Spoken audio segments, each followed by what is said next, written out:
예, 오늘은 종교개혁 주일입니다. 그래서 이 개혁이라고 하는 주제로 살피기를 원합니다. 조금 오늘은 좀 딱딱할 수도 있을 것 같지만 그럼에도 불구하고 하나님께서 은혜 주시면 잘 이해가 될 줄로 믿습니다. 설교 제목은 천국과 지옥을 휴지통에서 꺼내라 입니다. 천국과 지옥을 휴지통에서 꺼내라. 벌써 종교개혁이 일어난 지 501주년이 되었습니다. 작년 2017년에는 종교개혁 500주년이기 때문에 얼마나 세계적으로도 참 많은 행사들이 있었고 많은 개혁에 대한 목소리가 높았는지 모릅니다. 그런데 이렇게 가만히 돌아보면 변한 거, 개혁된 거 있어요, 없어요? 거의 없죠. 뭐 그대로인 것 같습니다. 개혁된 거 아무것도 없습니다. 그래서 여전히 교회의 이 내적인 개혁을 주장하는 자들이 되게 많이 있습니다. 교회의 세습, 교회 대형화, 목회자들의 타락, 세속화와 다원화, 기복주의 신앙, 교회 성장주의, 실용주의, 실증주의 등등 이러한 교회 안에 있는 병폐들을 개혁해야 한다라고 하는 목소리가 여전히 드높아지고 있습니다. 이것이 적어도 수십 년간, 지난 수십 년간 종교개혁 주일 혹은 한국교회 개혁에 대해서 늘 다루고 말해오던 것들이었다라고 하는 것이죠. 그런데 한 501년 지나고 종교개혁 501주년 정도 되고 나니까 이런 생각을 해보게 되어집니다. 이게 정말 이 시대 교회에게 가장 필요한 개혁의 내용인가? 아까 말씀드린 세습에 대한 거, 대형화에 대한 거, 그런 생각을 해보게 되어집니다. 그러니까 답부터 내린다면 그게 아닌 것 같다라고 하는 것이죠. 몇 가지 측면에서 말할 수 있는데, 첫째는 이러한 교회 개혁들, 아까 말했던 그런 내용의 교회 개혁들은 사실 이미 벌써 이런 얘기하니까 공감이 잘 안 되잖아요. 그렇죠? 성도들의 삶과 되게 거리감이 있다라고 하는 거예요. 16세기 종교개혁은 당시 시민들, 농민들, 부르주아 그리고 권력자들에게까지 엄청난 영향을 미친 사건이었습니다. 그들의 삶과 매우 굉장히 가까운 내용의 개혁이었다라고 하는 것이죠. 그들은요, 로마 카톨릭이라고 하는 거대한 권력 앞에서 늘 착취당하고 유린당하고 지배를 받아왔기 때문에 종교개혁은 단순히 교회의 제도 하나 바꿔놓는 정도가 아니라 삶에, 양심에 자유를 주고 구원을 주고, 그래서 많은 이들이 간절히 종교개혁을 바랬던 내용이 당시 16세기 종교개혁이 있다라고 하는 거예요. 그러나 오늘날 말하고 있는 종교개혁이라는 것은 사실상 목회자들도 별로 관심 없어요. 신학자들의 관심의 영역이지 일반 성도들의 삶과 그들의 관심사와는 사뭇 거리감이 있다는 거예요. 사실 교회 세습만 해도 그렇죠. 이게 사실 성도들이 예수를 믿고 구원받아 이 땅에서 주님의 백성으로 사는 일과 별 관계가 없는 내용이라는 거예요. 교회 대형화도 마찬가지입니다. 그거 누가 관심 가져요? 교회 성장주의, 실용주의, 미국 복음주의 이런 거 문제 있다 얘기하는데 성도들은 공감이 안 되잖아요. 그게 뭐가 문제야? 그게 나랑 뭔 상관이야? 이렇게 된다는 것이죠. 따라서 이건 사실 이 시대가 감당할 진짜 개혁의 내용은 아니라는 생각이 들더라는 거예요. 또 하나는 이런 내용이 개교회의 문제이지 현대 기독교의 보편적인 개혁이 되어야 할 문제의 내용은 아니라는 것입니다. 세습, 이거 개교의 문제 아닙니까? 기독교 보편의 문제가 아니라는 거예요. 교회의 대형화도 마찬가지죠. 여전히 개척교회들 매우 많이 있습니다. 그러니 교회 대형화에 대한 개혁을 하자, 이거 별로 공감이 안 된다는 거예요. 오히려 그것들은 상당히 제가 볼 때는 정치적인 색깔이 강하다고 보여집니다. 세상 여론의 문매를 맞다 보니까 교회가 어떻게 반응은 해야겠고, 그러다 보니까 그것이 우리의 개혁의 내용이 되어야 한다고 말을 하고 있다라고 하는 거예요. 정치적인 답변이라는 거예요. 여러분, 사실 교회는 이러한 내부적인 문제보다 훨씬 더 거대한 외부적인 어려움에 봉착해 있습니다. 지금 이 시대가 그렇다는 거예요. 그런 단순히 세습이다, 대형화다, 성장주의다 이런 문제가 아니라 정말로 들여다봐야 할, 정말로 우리가 정신 똑바로 차려야 할 외부적인 위험과 외부적인 도전 앞에 모든 교회가 서 있다라고 하는 거예요. 따라서 21세기 종교개혁은 내부적인 어떤 제도의 개혁보다는 어떤 외부적인 요인에 대한 일종의 반발과 일종의 저항적 개념으로서의 개혁이 절실하다라고 생각된다라고 하는 것입니다. 이 시대가 시대적으로 요구하고 있는 그런 개혁적 내용들이 있다라고 하는 거예요. 그럼 그게 과연 뭐냐? 우리가 이것을 오늘 한 몇 가지로 살피기를 원합니다. 첫 번째, 이 시대에 정말 우리가 붙들고 나아가야 할 개혁적 방향이 뭐냐? 첫 번째는 권위의 회복이다라고 하네요. 권위의 회복이다. 좀 표현이 어려울 것 같아서 이렇게 다시 표현하겠습니다. 하나님의 명령의 회복이다. 무슨 말이냐면 이 시대의 시대적 경향성을 흔히 모더니티라고 말하는데요. 모더니티의 가장 큰 위험성이 뭐냐면 권위를 파괴하고요. 권위를 상실하고 있다라고 하는 거예요. 권위, 쉽게 말해서 말씀드린 대로 명령입니다. 하나님의 명령이 전 세계 가운데에 파괴되어지고 있고요. 하나님의 명령이 상실되어져 가고 있다라고 하는 거예요. 이게 현대성, 모더니티의 가장 주된 위험성이라는 거예요. 여러분, 하나님은 태초부터 지금까지 말씀하시는 분인 줄로 믿습니다. 즉, 하나님은 명령하시는 우주의 최종 권위자라고 하는 거예요. 온 우주 만물의 최종적인 권위자가 누구냐? 말씀하시는 하나님, 명령하시는 하나님이시다라고 하는 거예요. 그리고 우리는 어떠한 존재냐? 그 명령하신 말씀 앞에 순종하고 복종하고 그대로 살아야 할 책임과 의무를 지닌 존재라는 거예요. 개혁이란 뭐냐? 이 시대에 우리가 해야 될 개혁이 뭐냐? 그 하나님의 권위를 회복하는 것부터 출발해야 된다는 거예요. 16세기 종교개혁의 5대 슬로건이 있죠. 오직 성경, 오직 믿음, 오직 은혜, 오직 그리스도, 오직 하나님께 영광. 이게 종교개혁 5대 정신, 5대 슬로건이었습니다. 그런 이 5가지 정신의 기초가 되고 가장 근간이 되는 게 뭐냐? 한 가지를 꼽자면 뭘까요?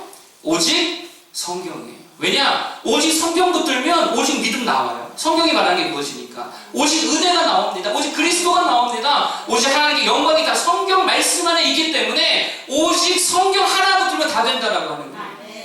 그래서 마틴 루터가 붙든 게 바로 오직 성경, 그거를 부르짖었다라고 하는 것입니다.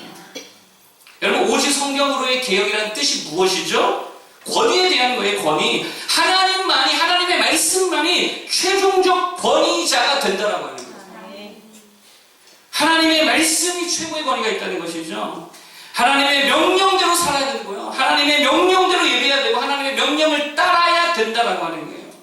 교황과 교회 전통과 교회 회의가 아니라 오직 하나님의 말씀, 하나님의 명령만이 최종적인 권위를 가지고 있다라는 것입니다. 따라서 오늘 우리들 역시 이 종교개혁의 방향성과 그 중심에 있는 본질을 따라가야 된다고 하는 거예요. 교회 세습으로부터의 개혁, 교회 부패로부터의 개혁, 도덕적 타락으로부터의 개혁, 여러분 이런 것들이 곁가지일 뿐이다라고 하는 것이죠. 본질이 뭐냐? 방향성인데 하나님과 그의 말씀과 그의 명령의 권위를 다시 철저하게 회복시키는 거예요. 하나님은 명령하시는 분이시다. 이것부터 회복해야 된다라고 하는 거예요. 이게 진짜 개혁신앙입니다. 여러분, 이 시대는 어떤 시대죠? 하나님의 권위를 철저하게 짓밟아 놓고 있는 시대입니다. 이전 시대들은요, 하나님에 대해 좀 반대했다고 한다면, 이제는 하나님에 대해 철저하게 무시해버리는 시대가 되어버렸어요. 무시해도 이렇게 무시할 수가 없습니다. 하나님의 명령, 그 권위에 대해 아무런 관심이 없어요. 단지 이 시대에 남은 게 뭐냐? 각자가 자신의 기호에 따른 선호, 선택, 그것만 남아있어요. 이게 무슨 말이냐면 각자가 권위자가 되어서 최종적인 결정권자가 다 되었습니다. 각자가요. 모두가 다 하나님이 되어서 자기 기호에 따라 자기 자유로운 뜻을 따라 다 결정하고 다 선택하고 있다는 거예요. 더 이상 어떤 영역에서도 하나님으로부터 말미암는 명령되어진 기준을 찾아볼 수가 없어요. 다 기준이 누구예요? 나예요. 내가 좋아하는 거, 내가 원하는 거. 도덕적 기준도 마찬가지로 다 자기예요. 여러분, 하나님께서 성의 기준을 정하신 줄 믿습니다. 모든 존재들의 성을 결정하셨습니다. 하나님의 주권이죠. 그런데 오늘날 모더니티는 이걸 파괴하고 있어요. 성의 기준을 자신들이 재정립하고 있어요. 자신의 성을, 하나님이 결정해 주신 자신의 성을 자신이 결정하려고 그래요. 하나님이 되어버렸어요. 자신의 기호에 따른 선호, 선택이라는 거예요.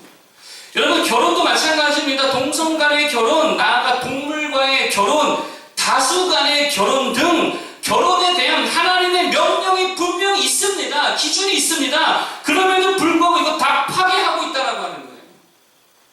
마찬가지로 가정에 대한 하나님의 명령도 다 무시되고 있지요. 하나님께서 말씀하신 자녀는 부모에게 뭐 해라? 복종해라, 존경해라. 무시되고 있어요. 부모는 자녀를 노엽게 하지 말아라. 이 명령과 원칙들, 가정을 세우시는 근간이 있는 하나님의 명령이 완전히 무시되고 있습니다. 부모 자식이 친구가 되어버렸어요. 그러면 전 진짜 제 친구가 자기 엄마한테 야야하는 애도 봤어요. 완전히 하나님이 세우신 권위와 질서가 다 무너져가고 있다는 거예요. 부모도 친구 되죠. 대통령도 친구 되죠. 하나님도 친구 되죠. 예수님도 친구 되죠. 다 친구가 되어버렸어요. 권위가 상실되었습니다. 모든 게 그저 자신의 기호에 따른 선택이 되어버렸어요. 각자가 다 하나님이 되었습니다. 심지어 임신마저도 이제는 자신의 기호와 선호에 맞지 않으면 낙태해버리는 시대가 되어가고 있다는 거예요. 여러분, 종교도 마찬가지입니다. 여러분 어떻게 생각하세요? 종교가 나의 선택입니까? 아니면 하나님이 주신 숙명입니까? 어떻게 생각하세요? 선택 아니라니까요. 선택 아닙니다. 오늘 에베소서 말씀 우리에게 말하는 것이 무엇이죠? 기독교 신앙에 대해서 하나님께서 우리에게 선택을 요구하시는가? 아니면 이것은 하나님께서 창세 전에 정하신 것이라고 말씀하시는가? 어떤 거예요? 우리에게 선택을 요구하십니까? 아니요. 하나님이 택하셨어. 이게 끝이에요. 넌 내 거야. 너는 하나님의 자녀야. 너는 이 신앙 붙들고 나가야 돼. 숙명입니다. 여러분 4절과 5절 한번 읽어보겠습니다. 4절과 5절 한번 읽어보겠습니다. 4절과 5절 읽어보겠습니다. 자, 시작. 곧 창세전에 그리스도 안에서 우리를 택하사 우리로 사랑 안에서 그 앞에 거룩하고 흠이 없게 하시려고 그 기쁘신 뜻대로 우리를 예정하사 예수 그리스도로 말미암아 하나님의 아들들이 되게 하셨으니. 아멘. 11절도 읽어볼게요. 11절 시작. 모든 일을 그의 뜻의 결정대로 일하시는 이의 계획을 따라 우리가 예정을 입어 그 안에서 기업이 되었으니. 아멘. 이러한 구절이 의미하는 것이 기독교 신앙에 대해 우리의 선택을 요구하고 있다는 거예요? 아니면 이것이 마땅히 우리가 따르고 믿어야 할 숙명과 같은 것이라는 것입니까? 숙명 같은 거예요. 하나님의 명령이라니까요. 믿으라. 선택이 안 돼. 그럼 믿어야 되는 거예요. 우리 기호에 따른 선택이 아닙니다. 종교는 선택이 아닙니다. 순종입니다. 창세기에 보면 하나님께서 아브라함을 부르시죠. 잘 보면 하나님께서 내가 너에게 지시할 땅으로 갈래 말래 선택해 이렇게 말씀하시지 않았어요. 내가 너를 택했고 내가 너를 불렀어. 너는 그냥 가. 지금부터 너는 내 자녀야. 하나님 말씀했다는 거예요. 선택의 내용이 아닙니다. 순종의 내용이 이거 숙명과 같은 것이라는 거예요. 하나님의 명령이고 하나님의 권위라는 것입니다. 여러분 모더니티가 주는 착시 현상에서 정신을 차려야 됩니다. 우리는 선택하는 자들이 아니라 뭐 하는 자들이라고요? 순종하는 자들이라고. 선택하는 자들이 아니에요. 순종하는 자들입니다. 이게 오늘날 세계의 모든 그리스도인들이 따라가야 할 개혁신앙이라는 거예요. 선택이 아니고 순종입니다. 세상에 어떤 권세가 우리 하나님의 권위를 짓밟아도 우리는 하나님 명령 붙들어야 되는 거예요. 그것이 로마이건 카톨릭이건 이슬람이건 부모님이건 형제건 친척이건 건물주건 고용주건 직장 오너이건 하나님의 권위 위에 존재하는 권위는 세상에 없습니다. 하나님의 권위 무시되면 우리는 철저하게 어떠한 대가를 치르고서라도 하나님의 명령, 하나님의 권위 붙드는 자들이 되어야 된다는 거예요. 그래서 언젠가 말씀드렸죠. 그리스도인들은 impossible people이 되어야 된다. impossible people. 불가능한 사람들. 세상의 정신과 세상의 사상으로 조종하기가 전혀 불가능한 사람들, 뇌물로 움직여지지 않고 돈으로 움직여지지 않고 어떤 유혹, 사랑, 미디어, 정치 그 어떤 작용이 있다 하더라도 말씀 붙들고 세상에 내 반작용할 수 있는 impossible people 되어야 된다는 거예요. 그러기 위해서는 여러분 세상의 소리에 다 반응할 필요가 없다는 거예요. 우리는 유일한 목소리를 쫓아가 될 줄 믿습니다. 누구의 목소리죠? 예수 그리스도의 목소리. 그거 하나 듣고 그거 하나 쫓아가면 된다고 합니다. 한 목사님이 고속도로 휴게소 화장실에 가서 큰일을 보느라 앉아 계셨는데요. 갑자기 옆칸에서 인사를 하더래요. 아니 목사님 안녕하세요. 언급결에 예 안녕하세요 대답을 했더라는 거예요. 그러면서 생각이 들었대요. 누구지? 날 아는 사람인가? 목소리는 못 듣던 목소리인데 내가 화장실에 들어간 것을 보았나? 내가 이제 전도했던 사람인가? 막 그런 생각을 하고 있는데 대뜸 묻더라는 거예요. 목사님 점심 식사를 하셨는지요? 대답을 했어요. 아니요 아직 못했습니다. 속이 좀 안 좋아서 볼일 보고 난 다음에 일을 보려고요. 아니 식사를 하려고요. 대답을 했더래요. 그랬더니 잠시 뜸을 들이다가 그분이 이렇게 말하더라는 거예요. 목사님 이제 그만 전화를 끊어야겠습니다. 어떤 이상한 분이 자꾸 옆칸에서 대답을 하시네요. 이러면서 전화를 끊더라는 거예요. 이해되시죠? 모든 소리에 다 응답할 필요가 없다니까요. 그렇잖아요. 모든 소리에 다 응답하면 바보 됩니다. 시장에 가면 얼마나 많은 사람이 이것 좀 사라고 이것 좀 보라고 들렸다가 얼마나 많이 말합니까?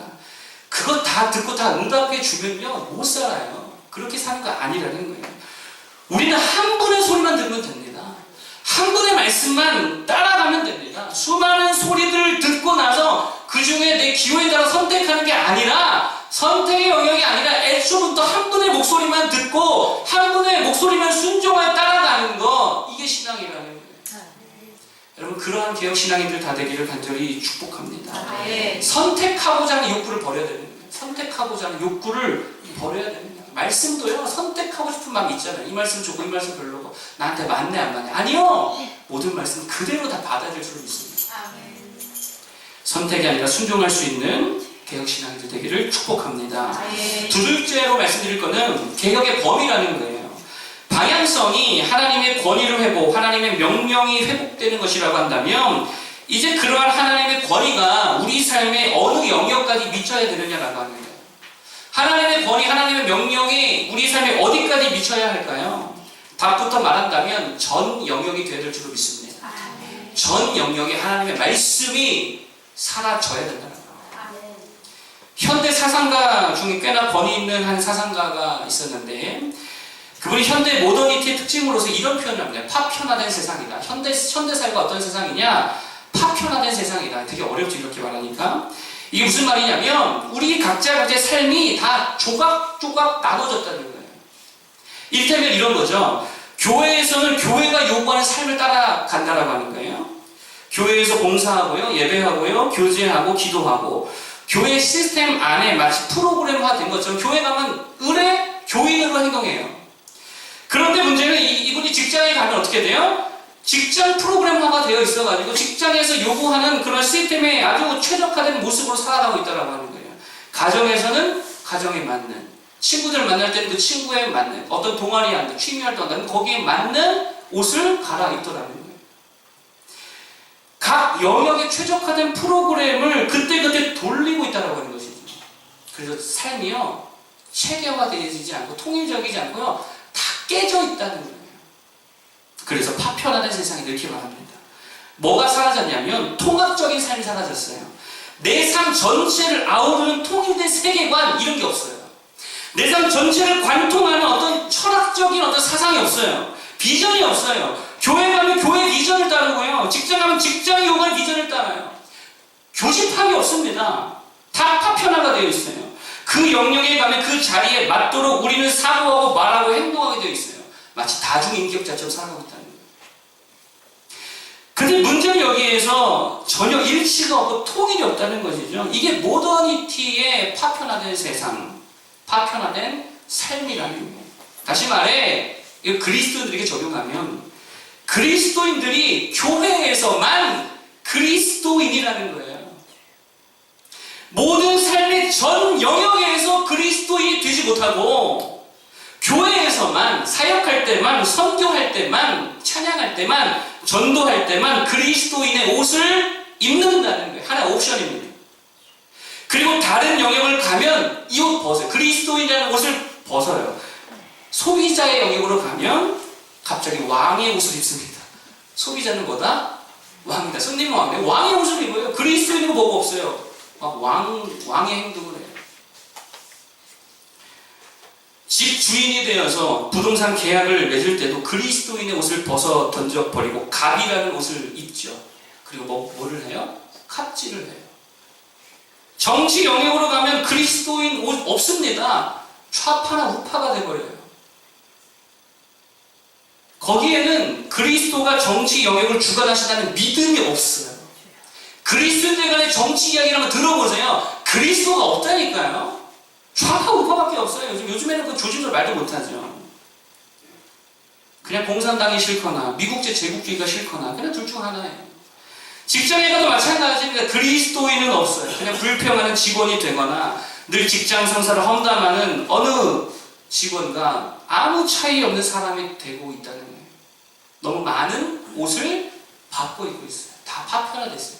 관통하는 가치관, 세계관, 믿음이 없다는 거예요. 그래서 그 결과 어떻게 되었습니까? 세상에서 그리스도인들이 교회는 있는데 세상에서는 다 숨어버렸어요. 다 숨어버렸어요. 여러분, 그리스도인의 가장 두드러진 표지가 무엇이죠? 이것 보면 믿는 자가 알 수 있는 표지. 주일 성수죠. 예전에는요, 스포츠인들, 방송 연예인들, 정치인들까지도 주일 성수하는 분들 되게 많았거든요. 근데 요즘은 점점 그런 그리스도인들이 사라지고 있습니다. 다 숨고 있어요. 왜냐하면 그리스도인으로 세상을 살고 있지 않고 그냥 직장인, 연예인, 사업가, 영업인, 판매원으로 살고 있기 때문이에요. 여러분, 유대교에서요, 비겁한 신자들 향해 비꼬는 어투를 하는 말이 있다고 합니다. 인코그니토 에르고 섬. 무슨 말인지 모르겠죠? 남의 눈에 띄지 않는다, 그러므로 존재한다. 남의 눈에 띄지 않는다, 그러므로 존재를 비꼬는 말이거든요. 무슨 말이냐면요, 생존을 위해 남의 눈에 띄지 않는 비겁한 자들이라는 거예요. 생존을 위해 네가 유대인이라는 사실을 숨기고 살아가냐? 너 되게 비겁하구나. 지금 이 얘기를 하고 있는 거예요. 이걸 그대로 그리스도인들에게 똑같이 적용할 수 있다는 거예요. 남의 눈에 띄지 않는 그리스도인들, 그저 세상에서 피해 끼 싫어서, 상처에 끼 싫어서 존재하고 살아남고 생존하기 위해서 선택하고 있는 그리스도인들의 삶이 뭐냐? 그리스도인의 색깔을 지워버리는 거예요. 세상에서 그리스도인의 옷을 그냥 벗어버리는 거예요. 감춰두는 거예요. 여러분, 바로 이런 모습이 진짜 개혁되어야 할 보편적인 우리의 병폐적 모습이라는 거예요. 저는요, 구약 성경에서 하나님께서 할 일을 행하시라고 말씀하셨잖아요. 신체 이후에 포피를 베라고. 그 이유를 이 설교 준비하면서 다시금 발견했습니다. 아, 그게 그런 뜻이 있었구나. 결코 지울 수 없는 이스라엘 백성의 흔적을 몸에 지니라는 거. 이거 지울 수가 없거든요. 감출 수가 없거든요. 제가 2차 대전 영화를 한때 막 챙겨서 보던 때가 있었어요. 거기 보면은 홀로코스트에 관련된 영화 중에서 유대인들 어린아이들이 이제 나치에 잡혀가는 그들을 도와주는 폴란드인들, 이런 이야기를 다룬 영화가 있습니다. 제가 제목은 기억이 나지 않지만, 근데 그들이 항상 확인한 게 뭐냐면 바지부터 벗겨봅니다. 유대인이 아니야. 감출 수가 없거든요. 바지 벗기는 순간 유대인이네. 감출 수가 없습니다. 그래서 하나님이 백성들에게 할례를 명하신 거예요. 왜요? 감추지 말라. 무슨 말입니까? 숨기지 말라는 거예요. 세상에 드러내라는 거예요. 숨지 말라는 거예요. 교회에서만이 아니라 전 영역에서 우리는 그리스도인으로서 살아야 되는 줄로 믿습니다. 그래서 오늘 성경에 뭐라고 말씀하시는가? 10절 읽어보겠습니다. 10절. 1장 10절 다 같이 읽어보겠습니다. 시작. 하늘에 있는 것이나 땅에 있는 것이 다 그리스도 안에서 통일되게 하려 하심이라. 아멘. 하늘에 있는 것이나, 이건 영적인 차원을 말하는 거겠죠? 그리고 땅에 있는 것이 이건 세상적 차원을 말하는 거겠죠. 그런데 그 다음에 뭐라고 말하냐면 이게 다 그리스도 예수 안에서 통일되게 하려 하심이라. 영적인 것과 세상적인 이것에 대한 일치와 통일이 있어야 된다는 말인 거예요. 우리들의 종교적인 삶과 세상에서의 삶에 통일이 있어야 된다는 것이죠. 그리고 21절, 22절 읽어보겠습니다. 21절, 22절. 시작. 모든 통치와 권세와 능력과 주권과 이 세상뿐 아니라 오는 세상에 일컫는 모든 이름 위에 뛰어나게 하시고 또 만물을 그의 발 아래에 복종하게 하시고 그를 만물 위에 교회의 머리로 삼으셨느니라. 아멘. 누가 만물을 다스리신다고 말하고 있습니까? 예수께서 만물을 다스린다는, 교회만 다스리는 게 아니고 종교적 영역만이 아니고 영적인 영역만이 아니고 세속의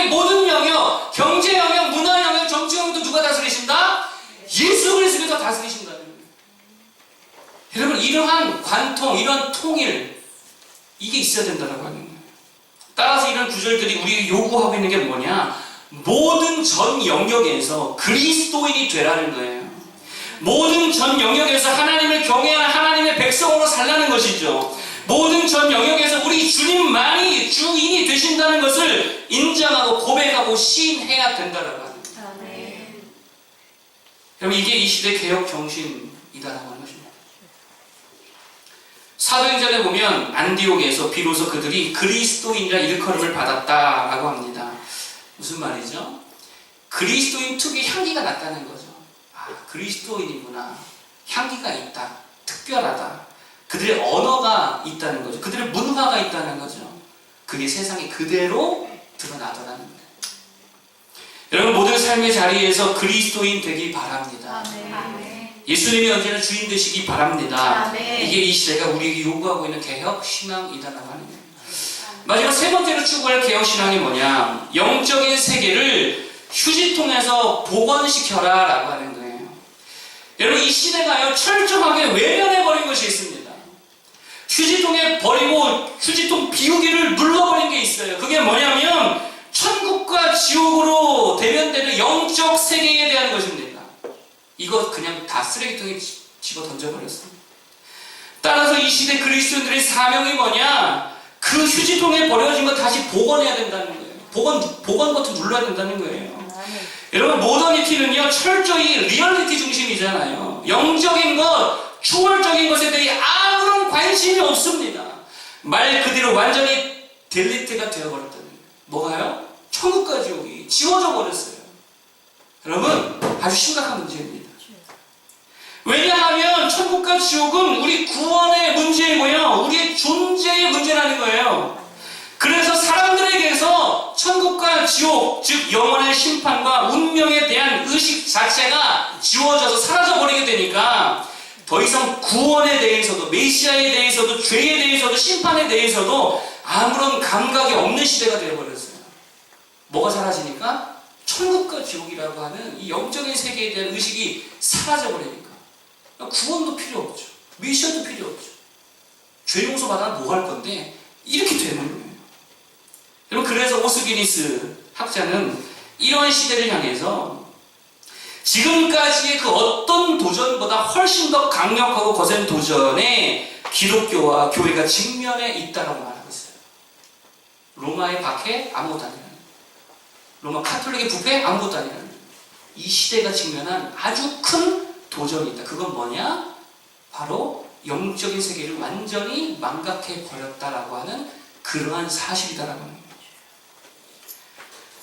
여러분, 그냥 관심이 없잖아요. 기독교 자체를 아예 무시하고 있어요. 천국과 지옥의 개념 자체를 완전히 머릿속에서 지워버리고 있다라고 하는 거예요.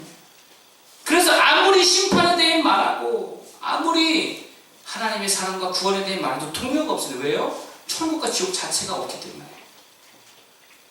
16세기 종교개혁을 이끈 동력이 무엇인지 아세요? 구원에 대한 엄청난 갈망이었어요. 정말 구원받고 싶다. 이게 전 시대 그 중세 사회 속에 모든 백성들 마음에 이거 하나 있었어요. 구원받고 싶다.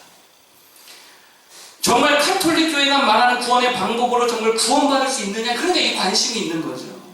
정말 무릎으로 그 수없이 높은 계단, 수백 개의 계단을 무릎으로 올라가며 찬양하면 정말 용서받느냐? 정말 면죄부를 통해 우리 가족도 구원할 수 있느냐? 그래서 성경을 뒤지는 거예요. 그랬더니 방법이 달라졌다는 거죠. 중세인들에게 있어서 구원의 문제는 그 어떤 것보다 훨씬 중요했습니다. 그들은 늘 천국과 지옥을 묵상해 그것이 그들에게 실제였어요. 여러분, 그들이 십자가를 원정에 그토록 많은 사람들이 동원될 수 있었던 이유가 무엇인지 아세요? 거기 동참하면 구원받을 수 있다는 생각 때문이었어요. 구원의 문제 해결해 준다고 하니까 거짓된 성상숭배도 하고요, 공로 사상에 빠지고 면죄부에 동참하더라는 거예요. 뭐 받고 싶어서? 구원받고 싶어서. 그래서 로마 카톨릭을 악용했잖아요. 공포를 유발시키는 연설, 각종 연극을 통해 지옥의 막 무서운 모습을 앞에서 보여주고 나서 면죄부 이거 안 사면 다 지옥 간다. 그러니까 막 두려워가지고 그들이 다 거기에 동참하고 거기에 반발되어서 종교개혁이 일어났습니다. 그러니까 믿음으로 구원받는다, 예수 은혜로 구원받는다 하니까 이게 얼마나 진짜 복된 소식이 되었겠느냐라고 하는 거예요.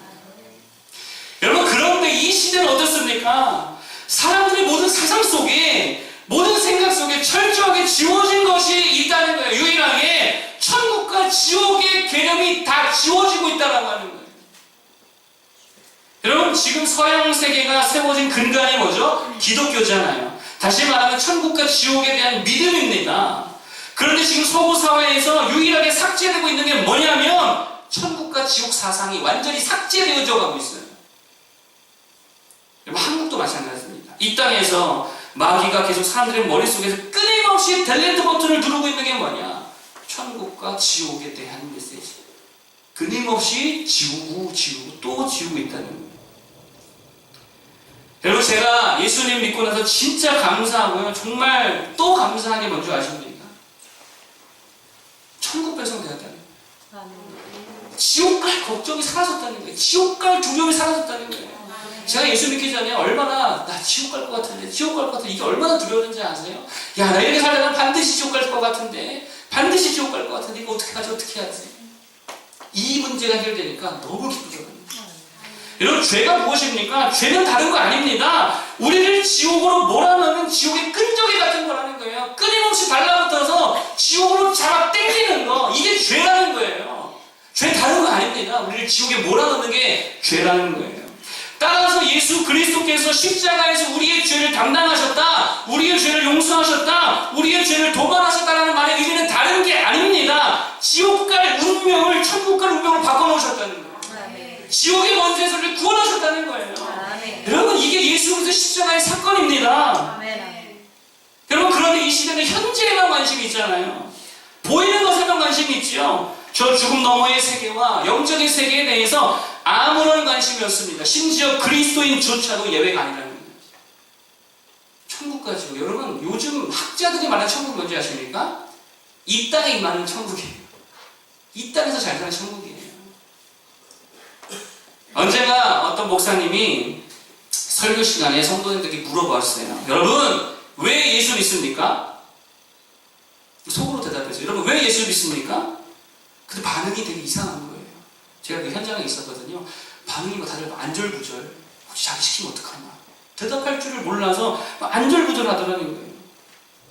내가 왜 예수 믿지? 여기에 대한 정확한 답변을 다 못 내리고 있다는 거예요. 여러분, 왜 예수 믿습니까? 이거 되게 쉬운 질문이거든요. 우리가 어려서부터 들은 말씀이 너무 분명하게 대답하잖아요. 하나님이 세상을 이처럼 사랑하사 독생자를 주셨으니 이는 저를 믿는 자마다 멸망치 않고 영생을 얻게 하십니다. 멸망치 않고, 멸망이 뭐죠? 죽는 거예요? 가난이에요? 질병이에요? 아니라고요. 멸망은 지옥입니다.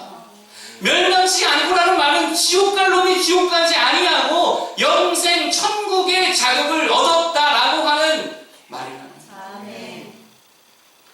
나머지는 다 덤입니다, 여러분. 성공, 행복, 기쁨, 평안 다 덤입니다. 본질은 지옥 가지 않는 거, 천국 가는 거. 여러분, 예수 믿는데 왜 우리에게 기쁨이 없지요? 우리 생각 속에 천국과 지옥이 다 지워졌기 때문이에요. 여러분, 지옥에서 벗어난 기쁨이 없기 때문에 이 땅에서 예수 믿는데도 기쁨이 없는 거예요. 예수 믿는데 왜 소망이 없지요? 왜 인내하지 못하죠? 왜 웃음과 행복감을 잃어버리고 우울감과 무력감에 빠지죠? 천국과 지옥이 삭제되었기 때문이에요. 저는 이것만 생각하면 너무 기쁘거든요. 이것만 생각하면요, 다른 것들 별 걱정이 안 되거든요. 어차피 천국 가는데, 하나님 구원해 주셨는데. 제가 예수 믿고 나서 정확히 기억합니다. 너무 천국에 가고 싶었고요. 너무 예수님을 보고 싶었고요. 너무 기뻤어요. 진짜 너무 기뻤어요. 그래서 한번 이런 일도 있었습니다. 지하철에서 혼자 찬양을 듣다가 너무 기뻐서 너무 심취해가지고 너무 기뻐가지고요. 지하철에서 혼자 막 뛴 적도 있어요. 예배 드리는 줄 알고. 집에서 컴퓨터로 설교 듣다가요. 구원받았다는 사실에 너무 기뻐서요. 혼자 자리에서 벌떡 일어나서요. 두 손을 높이 들고 하나님께 찬양한 적도 있어요. 예수를 믿어 천국이 내 안에 실제가 되니까 그 영적인 나라가 너무 분명히 보이니까 그때부터 가난이 가난으로 느껴지지가 않더라는 거예요. 아무것도 아니라는 거예요. 솔로가 되어도 전혀 솔로가 아니었습니다. 물론 주님께서 또 만남을 주셨지만 왜 그러시죠? 누가 뭐라 해도 지적을 받아도 조롱을 받아도 아무 상관이 없더라는 거예요. 왜? 난 천국 가니까. 아멘. 구원받았으니까. 그래서 늘 찬양만 했어요. 늘 예배하고 기도만 했어요. 그게 너무 기뻤어요, 진짜. 여러분, 제가 지금도 너무 좋아하는 찬양이 있습니다. 하늘 가는 밝은 길, 자주 하잖아요. 저 높은 곳을 향하여, 이것도 자주 하잖아요. 다 어떤 찬양들입니까? 천국을 담고 있어요. 아멘. 그 공통점을 발견하십니까? 하늘 가는 밝은 길이 내 앞에 있으니 슬픈 일을 많이 보고 늘 고생하여도, 이 가사잖아요. 잘 보세요. 이 세상에 슬픈 일이 참 많고 늘 고생하여도 그 다음 가사가 뭔지 아세요? 하늘 영광 밝음이 어두운 그늘 해치니.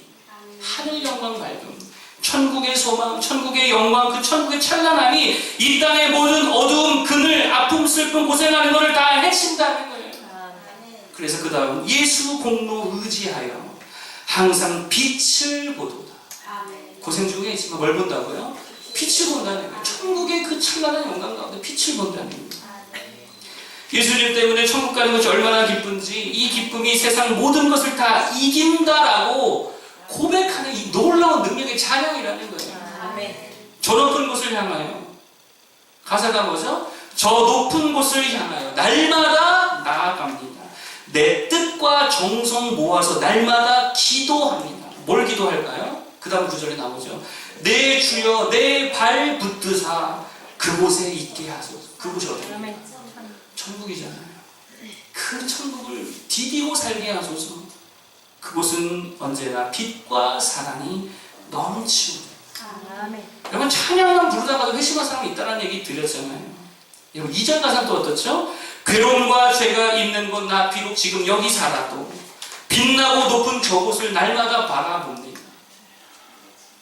여러분 잘 보세요. 날마다 천국 바라보며 살고 있다는 거예요. 이것이 그리스도인들의 생각과 정성과 모든 것에 가득가득 채워져야 될 줄로 믿습니다. 아멘. 그래서 설거지하다가도 이런 노래 부르면서 울고 웃고, 회사에서 힘들고 지치고 포기하고 싶을 때에도 이 찬양 부르면서 다시 일어서고 다시 소망 가운데 기뻐하고, 인생에 아픔거나 상처가 있어도 이런 고백하며, 그래 내 집 여기 아니지, 내 살 곳 여기 아니지, 내 모양 아버지 집 따로 있지, 내가 영원토록 살 하나님의 나라, 그걸 생각하면 다 이겨낼 수 있다는 거예요. 그런데 이 세상의 모던 현대성은 언제나 어떤 집만 말해요? 이 땅의 집, 강남 아파트, 분당 아파트, 고급 아파트, 멋진 테라스가 있고 넓은 주방이 있는 곳, 서울의 멋진 야경을 날마다 바라봅니다. 이 현대성, 모더니티가 우리에게 심어주고 있는 생각입니다. 그래서 사람들이 다 그 집, 강남 아파트가 꿈이에요. 건물주가 꿈이래요. 그 집이 소망이 되어서 늘 내 집, 내 집, 내 집 하며 일평생 살다가 결국 내 집 마련도 못하고 살고 있다는 거예요. 왜 그러냐? 천국과 지옥이 머릿속에 완전히 삭제되었습니다. 여러분, 그러나 진정한 기독교 영성의 파워가 어디 있습니까? 어디에 기초하고 있습니까? 예수 믿는 믿음으로 말미암은 천국 소망에 있다라고 하는 거예요. 보이지 않는 세계, 그러나 실제하는 곳. 이거 휴지통에서 얼른 꺼내어서 내 삶의 동력으로, 내 기쁨의 원천으로, 믿음의 기초로 다시 정립해야 될 줄로 믿습니다. 아멘. 여기서 힘이 나오는 거예요. 여기서 기도가 나오죠. 천국 소망 없이 기도가 어떻게 나와요? 여기서 위로가 나오는 거예요. 여기서 영혼 구원이라는 전도와 선교적 사명으로 불타는 게 뭐예요? 저 영혼 지옥 갈 영혼인데, 이거 볼 때 이게 불타는 거죠. 여러분, 기독교는 천국과 지옥 삭제되면 아무것도 아닙니다. 그거 빼면은요, 20세기 유행했던 유토피아 사상, 진화론자들이 따라갔던 그것과 별거 다를 게 없어진다라고 하는 거예요. 여러분, 그래서 18절 한번 볼까요? 18절 이렇게 말합니다. 함께 보겠습니다. 시작. 너희 마음에 눈을 밝히사 그의 부르심의 소망이 무엇이며 성도 안에서 그 기업의 영광의 풍성함이 무엇이며. 아멘. 눈을 밝혀 뭐 보라는 거예요?